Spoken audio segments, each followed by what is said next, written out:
राजपथ बहुदरदा छक निकट में दुर्घटन दुई जन बाइक आरोही मृत।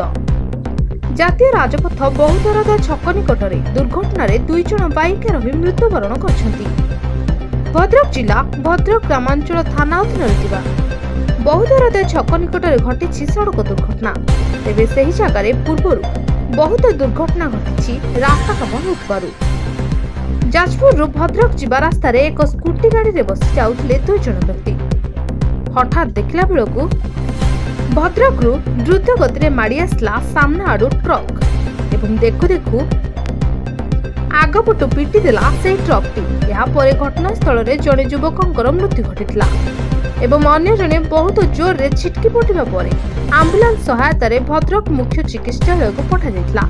या परे तांकर मृत्यु होइछि बोली सूचना मिलछि। मृत दुई युवकों नाम शिवाशीष मल्लिक एवं पृथ्वीराज जेना। घर जाजपुर जिला दानगदी थाना अधीन दानगदी ग्राम बोली जहाँ सूचना मिलछि।